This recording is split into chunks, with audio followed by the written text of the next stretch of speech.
Back. Well, got a bit of an update on one of the tractors here for you. The 1937 Oliver Hart Parr 70. Did a little work to it today. The shop was closed. I was off work at my other job and figured it'd be a good opportunity for us to get started on this thing and see if we can't get some life out of it. So I'll kind of go through what we did. We removed the generator because I'm going to put an alternator on this.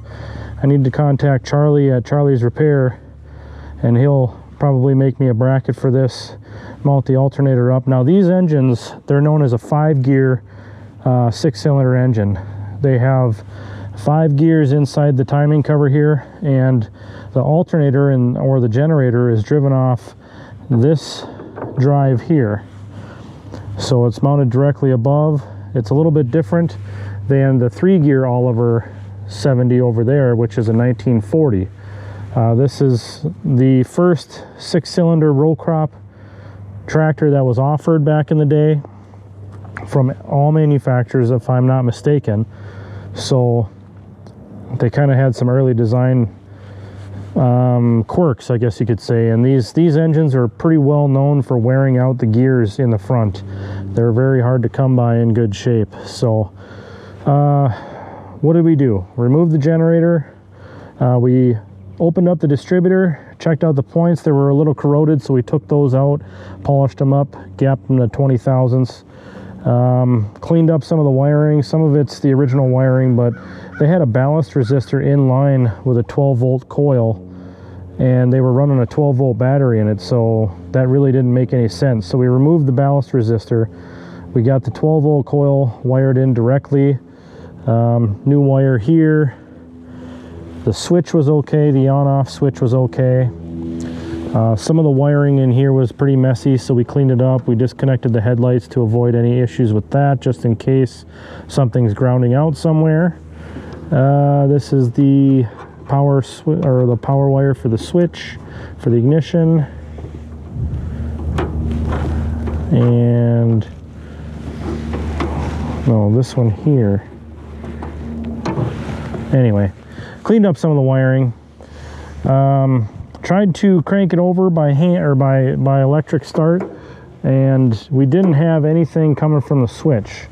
I did pull the starter out just to be safe, check that, hit it quick with a pair of jumper cables, and that thing flew out like it was working just fine. So we put the starter back in and then went to the switch, changed it out with a used switch that I had sitting in the barn.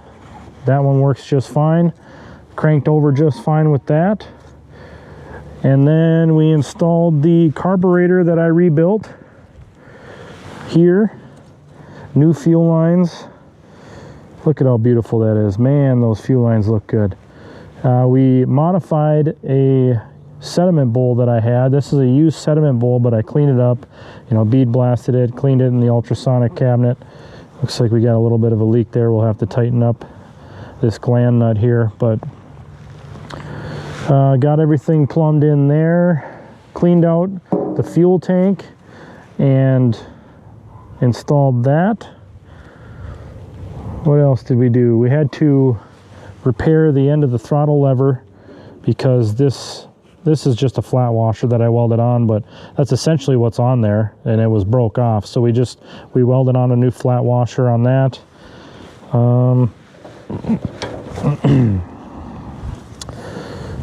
You did see that we rebuilt the steering column, reassembled that. That was in a previous video for that. So that's really about it. We haven't touched anything else. So initially when we tried to start this, we had a bit of an issue. I couldn't seem to keep it running, and I'd sit here and mess with the choke to try and keep it running. It was acting like it was running out of fuel, and I checked a few things over.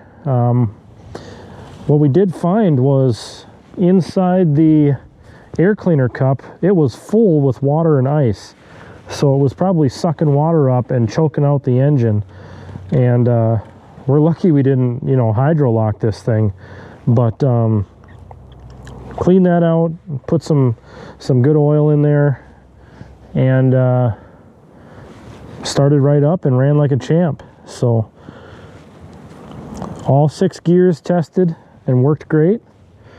The front tires, this one here is a little bit better than the other one. It's still badly weather checked.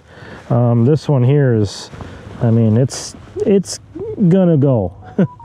There's not much left of it here. I mean, the threads are coming out, so we're gonna have to get some tires for the front. The rear tires, this one's got good tread. It's weather checked. This one has a little bit less tread and is a little bit more weather checked. This is a much older tire. It's an 1138 on this side, and the other one is, I believe, 11238. So that's a much newer tire. But yeah, it runs great. We do have all the side panels for it. We've got a belt pulley for it. We've got the fenders for it. I just got to get them on. So I didn't want to put the side panels and everything on until we get an alternator for it, and, you know, get everything working charge wise, so that way we can not have to worry about that. I wouldn't mind putting a magneto on this, but the distributor works great, so I'm just going to leave it alone. And it's going to be, if not one of my only, it'll be the only distributor tractor that I have. So I'm still kind of on the fence for my grandpa's Farm All M as to whether or not I want to put a distributor on that or not. I don't know. It had a distributor on it, but magnetos are so nice because, you know, it's just less batteries you got to buy, you know, because really you don't need a charging system if all you're using the battery for is to start the tractor with a magneto. So I wouldn't really need to put an alternator on it if I didn't want to, but I'm going to, you know. But yeah, it's a good running tractor. So I do have some video that I took with my phone. I didn't have the camera set up for the tractor work itself, but yeah, let's go ahead and watch that. All right, first attempt. Got smoke.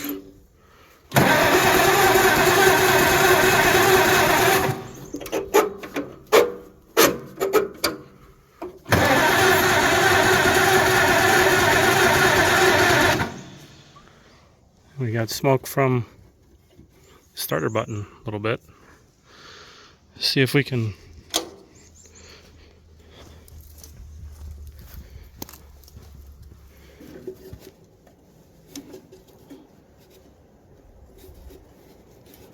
give it some choke, maybe.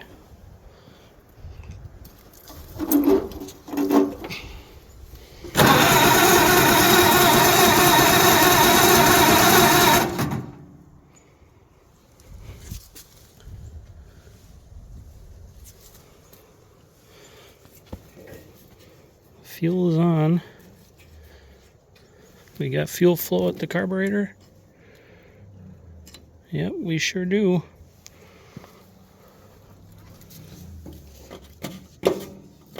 Got to reach the ignition switch.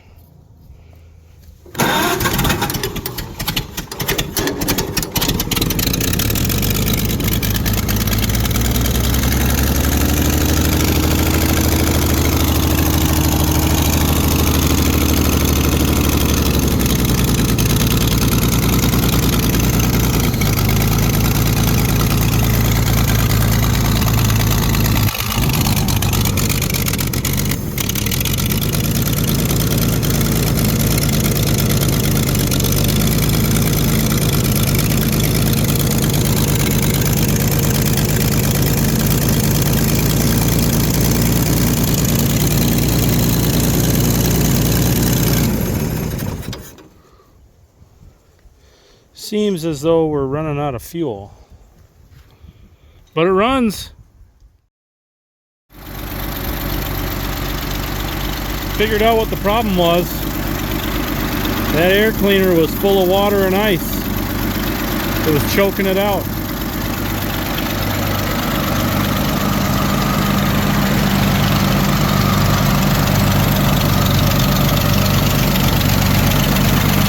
Isn't that a work of art right there? Look at that.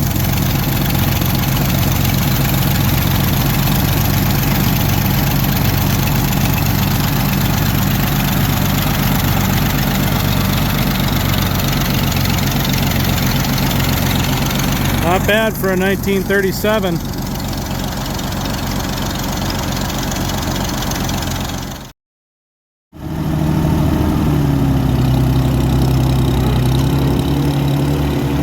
First gear.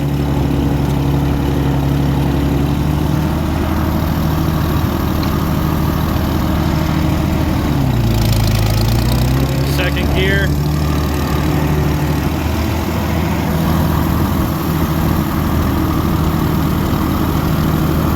Oh, that was fourth gear. Here's second gear.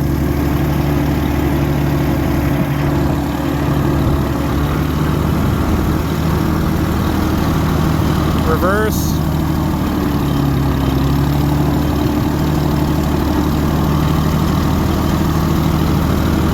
Third gear.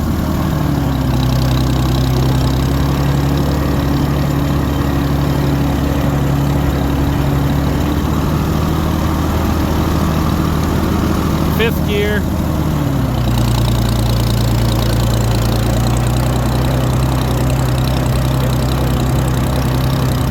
And sixth gear.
Well, that's going to do it.